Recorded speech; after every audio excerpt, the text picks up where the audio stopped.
Hello po, ako po si Alan Christopher Rizal at i-explain ko po sa inyo kung anong meaning behind the features and designs ng 500 Festival. Una, makikita natin ang portrait nila President Corazon C. Aquino at Senator Benigno Aquino Jr. Silang itinagurang icons of democracy. Sila ang nag-oppose sa martial law ni Ferdinand Marcos. Sila ang naging simbolo at nag-conclude sa peaceful life ng People Power Revolution. Sa likod, makikita natin ang sikat na Puerto Princesa Subterranean River National Park ng Palawan. Makikita natin dito ang stalagmites and stalactites. Diniklara din silang UNESCO World Heritage Site. Makikita rin natin dito ang Blue Day Parrot na bihira lang makita sa Mindoro at Palawan. Kilalang parrot bilang intelligent, friendly at gentle. Ngayon, i-explain kung ano ang security features ng 500 peso bill.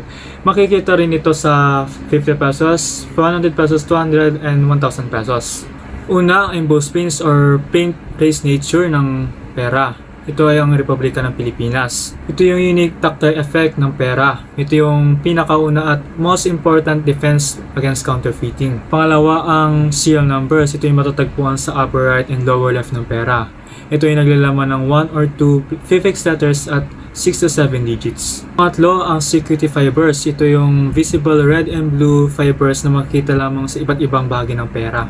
Pangapat, ang watermark. Ito yung shadow image of the portrait. Makikita lamang ito pag itinapat ito sa liwanag. For example, sa 500 pesos, makikita mo rito ang image ni President Corazon Aquino at Benigno Aquino Jr. Panglima, ang see-through mark. Ito yung baybayin sa lower right corner ng pera. Makikita rin ito pag itinapat sa liwanag. Ang ibig sabihin ng baybayin nito ay Pilipino. Pang-anim, ang concealed value. Ito yung makikita sa upper left ng pera. Ito yung smaller version portrait at makikita mo ito ng malinaw kapag in-rotate po ito ng 45 degrees at slightly tilted. Pang-pito, ang security thread. Ito yung vertical line na makikita sa harap ng pera.